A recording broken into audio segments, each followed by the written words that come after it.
আলামত 11তম উপায় হলো ভালো মৃত্যুর জন্য সর্বদা আল্লাহকে স্মরণ করা। সর্বদা আল্লাহকে স্মরণ করা। আমরা সবচাইতে ভালোবাসি কাকে বলেন না? কাকে? ওয়াল্লাযীনা আমানু আশাদ্দু হুব্বান লিল্লাহ, ওয়াল্লাযীনা আমানু আশাদ্দু হুব্বান লিল্লাহ। আল্লাহ পাক কোরআনে কারিমে বলেন, মুমিনদের জীবনের চূড়ান্ত মিশন হলো আল্লাহর ভালোবাসা। মুমিনের জীবনের একমাত্র লক্ষ্য কি? আল্লাহর ভালোবাসা। মুমিনরা আল্লাহকে ভালোবাসে। একটা আরবিতে একটা প্রবাদ আছে, ইজা আহাব্বা শাইয়ান আকসারা যিকরাহু। যাকে ভালোবাসে, যেই জিনিসকে বেশি মহব্বত করে, ভালোবাসে, যেটি প্রিয় জিনিস, তার স্মরণ কি হয়? বেশি বেশি হয়। আমরা দেখে আল্লাহকে ভালোবাসছি, আল্লাহকে যে ভালোবাসি তার প্রমাণটা কি? আমরা আল্লাহকে বেশি বেশি স্মরণ করি, কথায় কাজে, হাঁটতে বসতে উঠতে সব সময় কার স্মরণ করব? বলেন কার?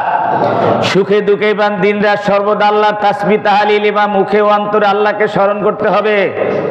যে কোনো মুহূর্তে মৃত্যু এসে উপস্থিত হতে পারে। মৃত্যু উপস্থিত হলে বা মুখে আল্লাহর স্মরণ জারি থাকলে সেই মৃত্যু অবশ্যই ভালো মৃত্যু হবে, নিঃসন্দেহে।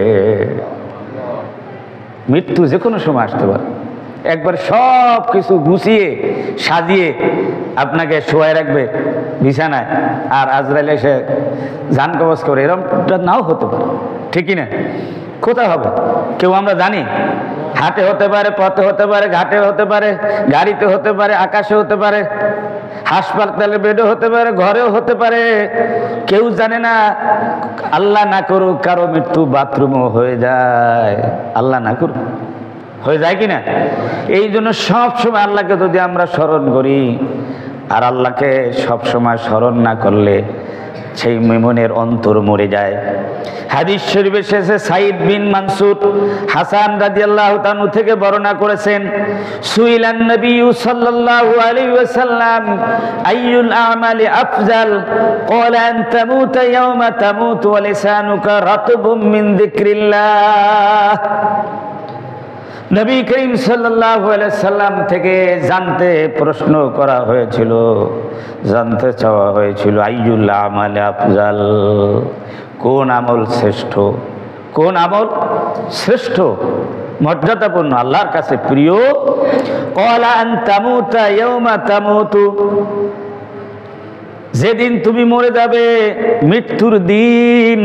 ওয়ালিসানুকা রাতবুম মিন যিকরিল্লাহ, তোমার জবান, তোমার জিহ্বা আল্লাহর স্মরণে ভিজা থাকবে। সুবহানাল্লাহ। আল্লাহ পাকের স্মরণে তোমার জিহ্বা কি থাকবে? ভিজা থাকবে। কত বছর পড়েছে? সেই সময় যদি তোমার মৃত্যু হয়, তাহলে মানে সেটা হলো উত্তম আমল। তার মানে কি? সর্বদা যদি আমরা জিকির আজকারে থাকি, তাহলে তো কি জিহ্বা ভিজে থাকবে।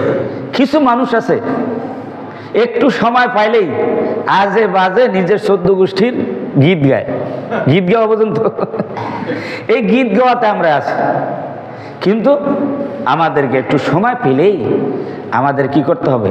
আল্লাহ পাকের স্মরণ করতে হবে।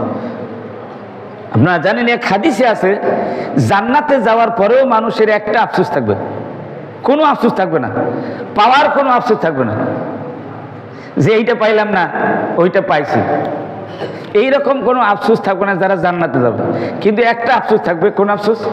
যখন দুনিয়ায় কোনো সময় পেয়েছিল, সেই অবসর সময় আল্লাহকে স্মরণ করে নাই।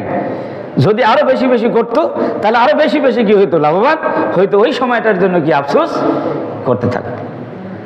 আমার ভাইয়েরা, আল্লাহ রাব্বুল আলামিন কুরআনুল কারীমে বলেন, ইয়া আইয়ুহাল্লাযীনা আমানু যকুরুল্লাহা যিকরান কাসীরান ওয়া সাব্বিহুহু বুকরাতান ওয়া আসীলা।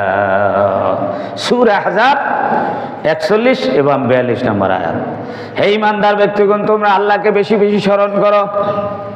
সকালে এবং সন্ধ্যায় বিশেষভাবে, সারাদিন সব সময় কি করতে হবে? স্মরণ করতে হবে কার? আল্লাহ। বেশি বেশি স্মরণ করার জন্য বলছে। আর আল্লাহ পাক তাদেরকে বুদ্ধিমান বলে আখ্যায়িত করেছেন।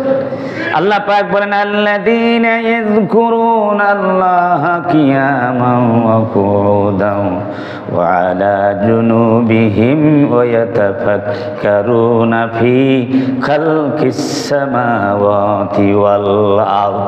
তারা হলো বুদ্ধিমান, যারা দাঁড়িয়ে শুয়ে বসে সর্বদা আল্লাহ পাককে স্মরণ করে আর বিশাল আকাশ বিস্তীর্ণ জমিনের এই সৃষ্টির ভিতরে গবেষণা করে চিন্তা ভাবনা করে বলে, তারা বলে, রব্বানা মা খালাকতা হাযা বাতিলা, এই বিশাল সৃষ্টি রাজ্য আপনি এমনি এমনি তৈরি করেন নাই, উদ্দেশ্যবিহীন অনর্থক তৈরি করেন নাই। সুবহানাল্লাহ।